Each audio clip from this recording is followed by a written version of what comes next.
Awesome. Hi everyone, my name is Pradnesh Patil. I am a product manager in Cloud Product and Services Group. In this session, we are going to talk all about containers. And with me, I have Suhail. Suhail, if you can introduce. Hi guys, I'm the solutions product manager, go-to-market. I just came back from a week of whirlwind tour in Germany, meeting enterprise customers, and some good news to share. So as we go through the presentation, I'll provide some insights. So how we have structured this session, first we'll talk about a couple of challenges when it comes to container world, what usually customers are struggling with, mainly enterprise customers. Then we dive right into the product, Cisco Container Platform. We'll go through what's the feature set that's coming with the first version, what are some of the architecture details, and then I'll hand it off to Suhail.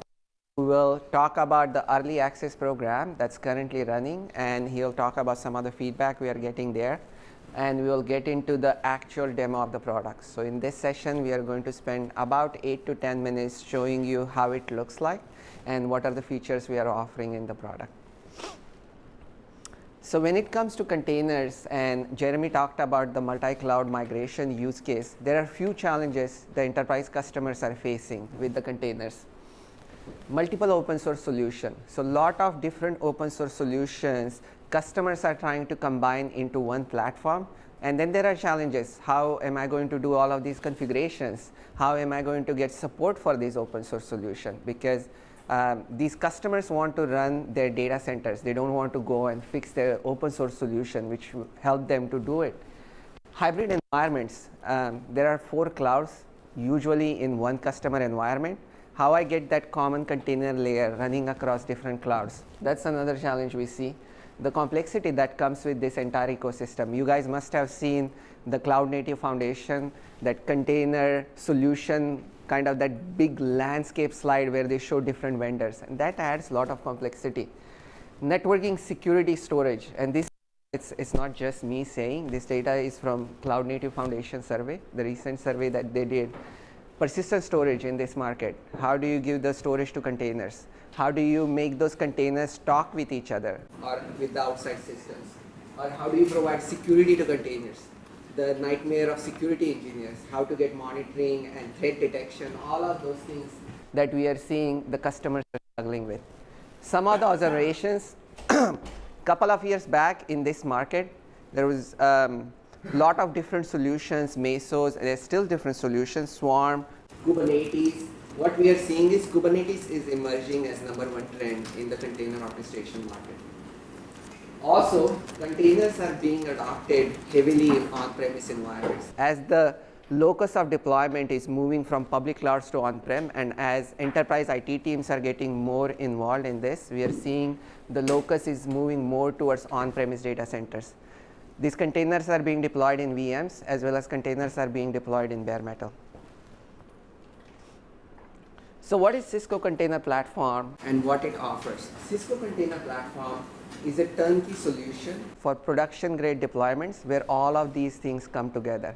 What we are doing, we are using 100% OpenShift components. So native Kubernetes, it's part of the solution.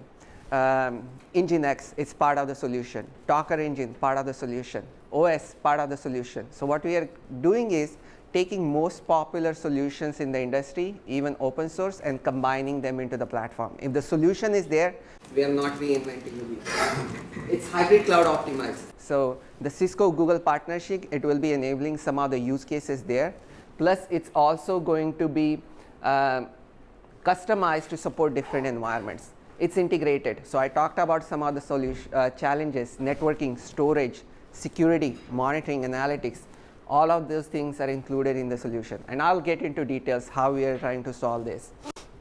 Flexible deployment model, virtual machine, bare metal, HyperFlex. We plan to support different platforms here. Now, what's the architecture and what are the first few things that we are trying to support? Multiple Kubernetes masters for, obviously, this is enterprise grade high availability platform. It's going to run initially on HyperFlex with persistent storage and external communication. So we will provide network connectivity through our Contiv solution, container networking solution. The containers will be able to talk with each other, as well as containers will be able to talk with external deployments. For example, if customer has virtual machine or bare metal where just the database is running, that layer is not containerized. So the connectivity we will provide to even the external components. The load balancer comes with the solution. We are bundling Nginx with the solution, which will do layer 7, layer 4 load balancing. The lifecycle management of Kubernetes. Okay, the new version of Kubernetes comes up, or new version of open source solution comes up. We will provide clear upgrade paths. We will give support for the entire solution through Cisco support services. So even if there are bugs in some other open source solution, we will address those bugs. The authentication and authorization. So the entire RBAC thing is also covered in this. So you're using HyperFlex as the hardware layer. That's the IIS layer. And then you're using whatever for networking. So HyperFlex comes with VMware vCenter. So what we are doing is we are talking with vCenter. If customer wants to run VMs, wants to run containers into VMs, we provision VMs, create that Kubernetes cluster by talking with vCenter, deploy containers. The next question, is it based on VMs or is it bare metal? Right now, it's based on VMs. Okay. But the underlying container networking is we use Contiv, which is open source. So that's our main networking. So when it comes to networking, there are two layers. One is underlay, your regular network. So there we can use physical network, even Cisco ACI, any solution. When it comes to overlay network, container networking, we are using Contiv, which is Cisco's open source solution. Okay, does that answer the questions? So most of the technical differentiators I touched on. The last thing is integrated monitoring and logging. So you are running container workloads, but you need to see what's happening there. If something is wrong, troubleshooting needs to be done. So with this platform, we are including Prometheus for monitoring, and we are also including EFK stack for logging and analytics. So effectively, this is a bundle of open source stuff that's being tested and certified to run on your hardware platform, which happens to be plus some of the solutions which fill in gaps for the entire platform. For example, for persistent storage, we have HyperFlex storage driver, which does the persistent storage. Networking, we are using Contiv. So open source solution. Contiv is open source. Contiv is also open source, yes. Yeah, but you're right. So it's built on as an open architecture. Yes. And we have all these modules which are based on open source products because we believe that customers need choice, and they really want to adopt open source because they want to avoid vendor lock-in too. So we are offering them that. Yeah, well. So it means I can run it on HP compute or Dell compute. That's the plan. Ah, okay. Well, right now it's HyperFlex. not going as far off the track, but it's on UCS. Yes, yes. Right now UCS, but yeah. Yes. So as you guys know, when customers write containerized applications, they are going to write it against Kubernetes and then the entire layer that sits on with this platform. And we are not changing it anyway. This is 100% upstream. So today, if customer finds they didn't have the right use case or they want to switch to something else, they can just take the application, move to somewhere else.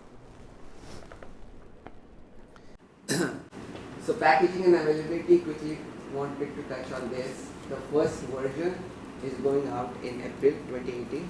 I'm saying it right there, getting recorded. It's a standalone software, supports HyperFlex, and it can be purchased separately or can be purchased as an integrated solution with HyperFlex. Later, summer of this year, as we are trying to build the Cisco Google Cloud use cases, we'll have another version which will go out with that entire solution architecture that we saw for the Cisco Google partnership. So it will be part of that solution also. So when you're saying support HyperFlex now, it means, oh, by the way, is the hardware plus vCenter plus the VMs. Yes, exactly. And where you're saying support VMs, you mean like, oh, any VM anywhere. Not exactly, not KVM or other virtualization platforms, but Okay, so it has to be VMware, vCenter. yes, Okay. because HyperFlex right now just supports VMware vCenter. But are you making plans in the future to make it as a bare metal solution, fully bare metal, which means without any hypervisor? Just install the OS and deploy containers, or? Can't talk about the roadmap stuff. Maybe we can discuss offline. Yeah, and I wanted to ask, how do you think this compares to products like Rancher? That's a good question. So now, if you look at Rancher latest release, they are shifting from upstream Kubernetes and going with their own version of Kubernetes. We are keeping components upstream. There are some things, for example, logging and monitoring, where it's different. The Cisco container platform is different, and it's also geared towards supporting hyperconversion environments with the HyperFlex and everything.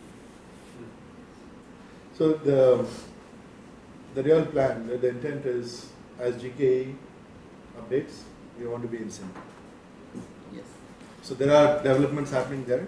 We can't go into details right now, but we will be as fast as GKE. We want to stay in sync. No, I think even GKE, yes, that piece is important, but the whole open source system that we have in the container world, it evolves very quickly. So our plan is keep up to date with the new versions of the components that come in. Even say, for example, if Kubernetes comes out and we support 1 year after the new version, it doesn't make any sense.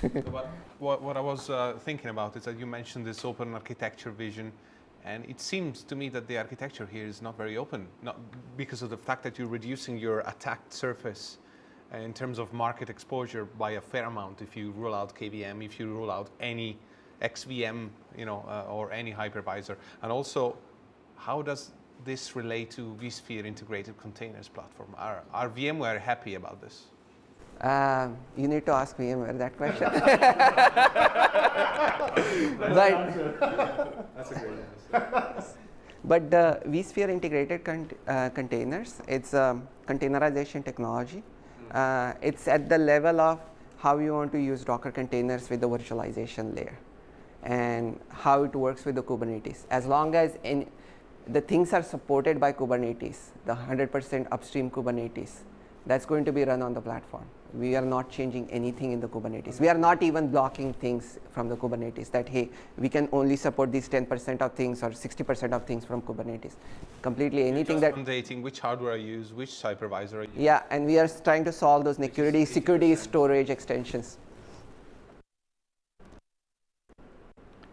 This is the feature set where we go a little bit more in detail. We have divided this feature set in 3 buckets: setup, consume, and manage. On the setup side, this is all about getting that container platform up. So deploying Kubernetes clusters on HyperFlex, IIS, which runs with vCenter, container networking with Conti, persistent storage driver, which is Flex driver, layer 4, layer 7 load balancing, giving high availability to this platform. When it comes to consume, authentication. What does the ACI there means? Oh, sure. So when it comes to... I know ACI. Of course. So when it comes to underlay networks, we support customers who have ACI. Also, we support customers who don't have ACI. So if you have Cisco's ACI solution, obviously you can use it. There is an advantage to that. You can use common policy model between Contiv and ACI. But if you don't have it, we are not blocking you. You can still use the platform with vanilla. So you get all the goodies that Contiv has on the end hosts, Yes. but you don't get the integration with the policy at the hardware layer. Okay. When it comes to consume, say your container clusters are up, now you're ready to deploy your containerized workloads. We provide integration with Active Directory, role-based access control, all of the enterprise needs we support, communication between containers and external virtual machines or bare metal nodes. This solution has UI with all of the dashboards. We also expose other UIs. For example, when the cluster is up, there is a link to Kubernetes dashboard, and I guess you'll see it in the demo. You can open Kubernetes dashboard, you can open, say, Prometheus dashboards and things like that right from there. The securities, we provide policies with Contiv, and also the communication between cluster is encrypted using self-signed certificates. When it comes to management, we support lifecycle actions. So adding or removing Kubernetes cluster nodes as workloads grow, if you want to scale up, things like that. Lifecycle management, this is very hard for customers to do. For example, there is OS bug, and if for some reason OS and Kubernetes is not working together. So this solution will be bundled with operating system also. So it will be Ubuntu OS image, we are working with Canonical. The whole OS image will be supported, and we will test it with Kubernetes and then the entire platform stack. So customer just worries about running containerized applications. The platform pieces are taken care of by Cisco. And that's a very important point, because here Cisco will be the single point of contact. And like I said last week when I was touring, this was a big deal. And even though customers are partnering with other companies to manage platforms like this, when it comes to problems or updates for OSs and all those different components, the partner still has to go to different people, right? And it's not easy. Whereas in our case, Cisco will be the point of contact, and everything is taken care of in the back end. So customers can rest easy, that they can just focus on running the platform. So this is the feature set. I assume no questions on the feature set. With monitoring Prometheus, I talked about this logging. We are providing EFK stack. I guess there is a question. Go for it. We are here. The persistent storage, that's the persistent volumes that multiple containers can access, right? Yes. Yes. So We'll show a demo, a little bit about what it looks like. for example, you're storing data. I'm wondering why you would need an extra driver for that. Why can't you just solve that through some VMware stuff? You can solve that through vSphere driver also. So VMware has vSphere storage driver for volumes. What we are trying to do is with HyperFlex, we are trying to give additional features there like data resiliency and deduplication and stuff like that through for hyperconverged storage environment. So basically, what you're trying to do is to, if I see it that way, I think I already hinted to that, but you're trying to build something which is abstracted and which allows you to detach yourself in the next iteration away from the hypervisor, to be able to address directly the storage space on the HyperFlex without having to rely on VMware or any other hypervisor. Like in a kind of bare metal context, say it that way. You see, the problem is you need a persistent volume, and that's messy, because the container can move to another VM. Yes. So that's messy, whatever way you look at it. If you have NFS backend, it's simple.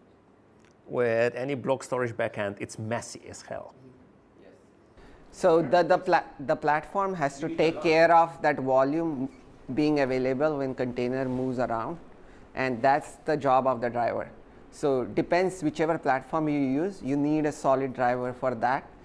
In version 1, we are supporting HyperFlex hyperconverged infrastructure as the first platform.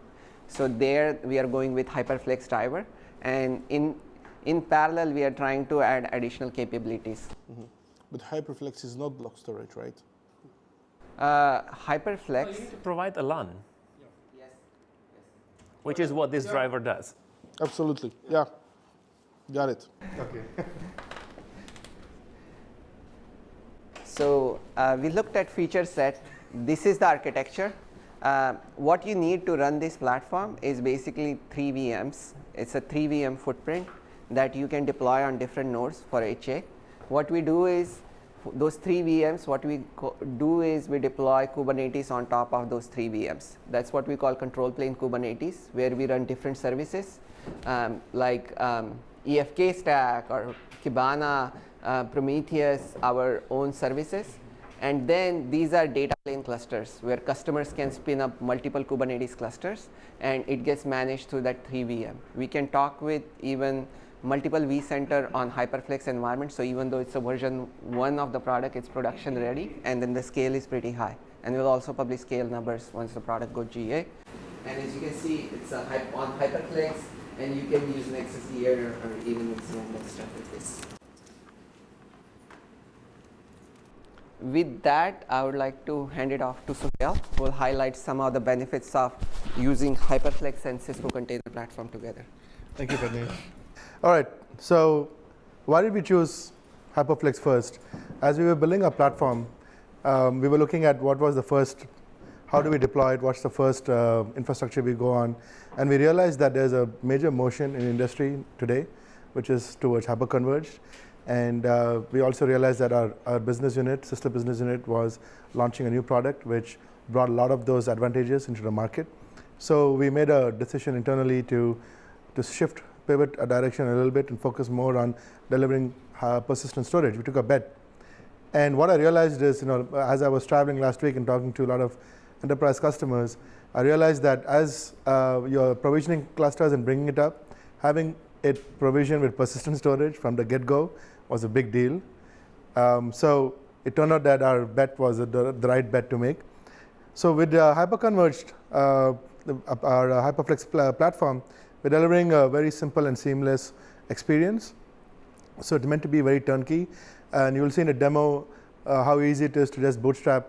It's a video recording, but it's you'll see how it is easy to bootstrap, bring up our container platform within the vSphere environment. There's enterprise-grade container storage, like I said, and there's coexistence of VMs and containers on the same platform. It's also quite developer-friendly, so you have a cloud-native development platform on-prem, which is another big deal. And with the collaboration we have with Google, the bigger deal is being able to provide a very simple, similar way of deploying your containers, whether it's on-prem or if it's in the GCP cloud. We also support enterprise-grade networking and security on HyperFlex, and it's a true IT-ready platform. So you can use it to avoid shadow ITs. It helps IT, manage the provisioning.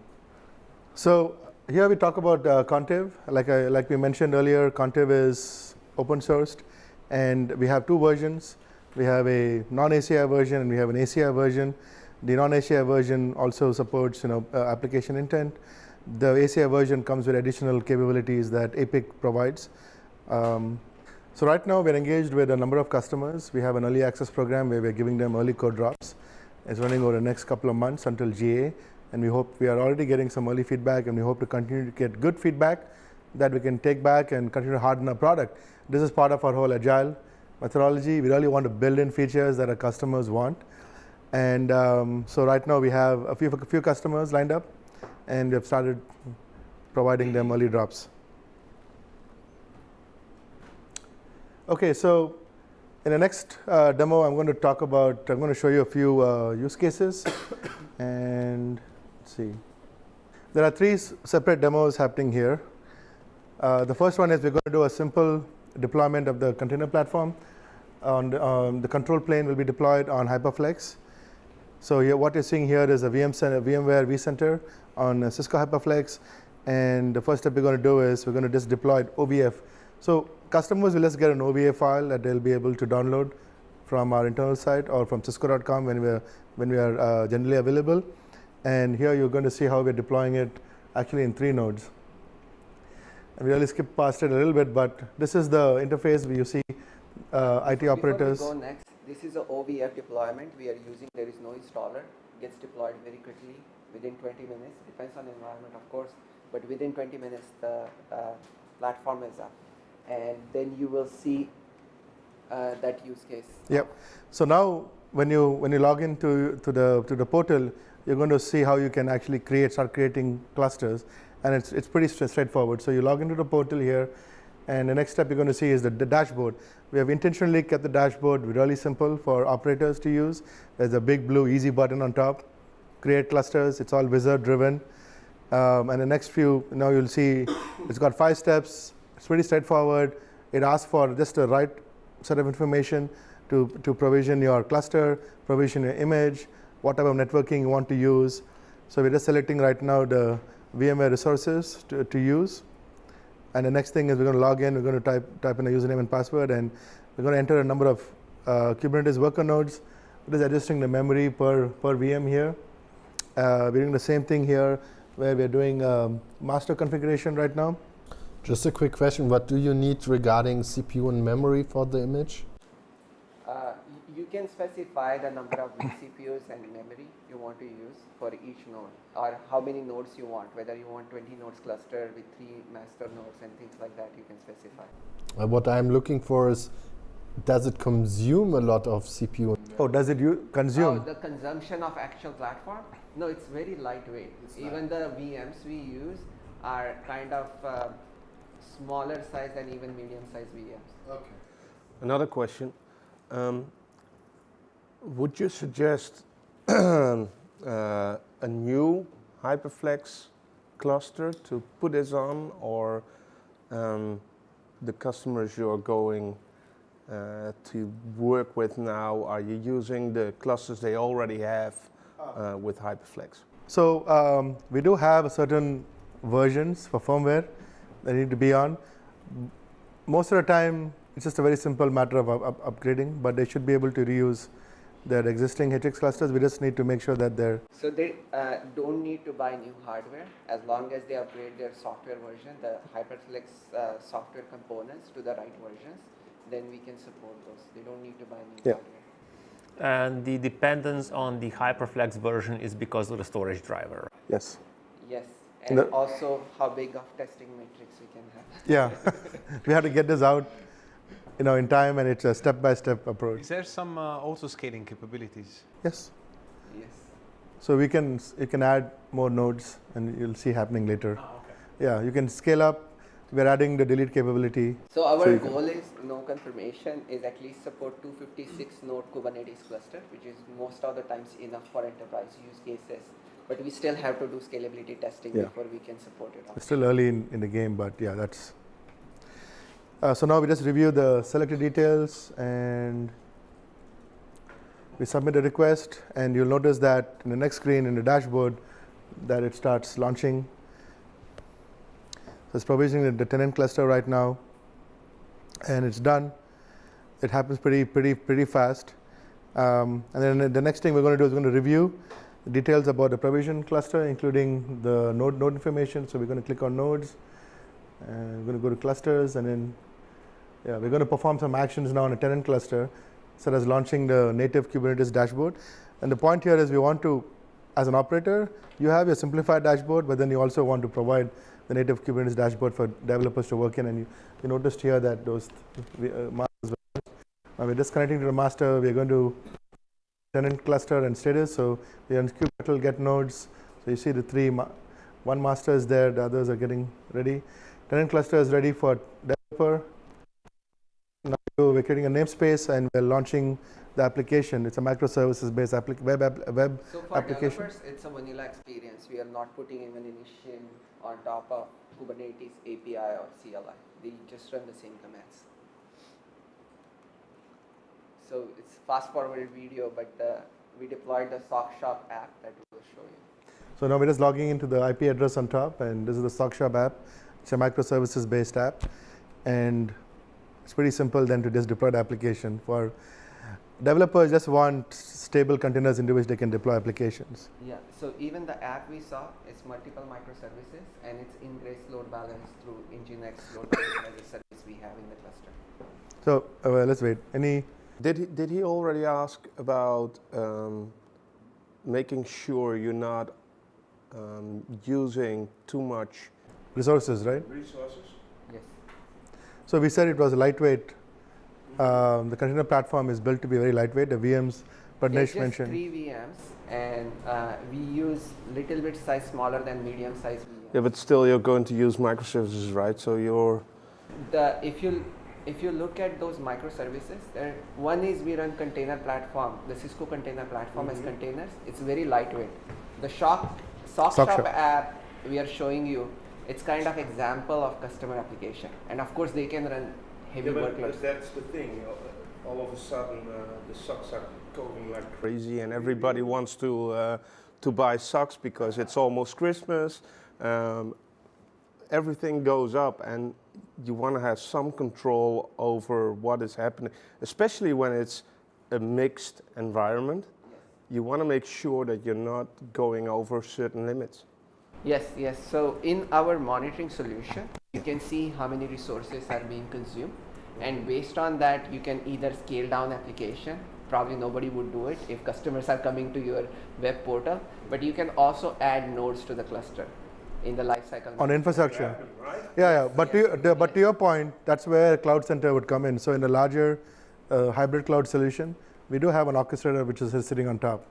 That you could set rules and thresholds. Even you can go to And then the moment you're reaching that threshold, now it says, hey, burst up to GCP, right?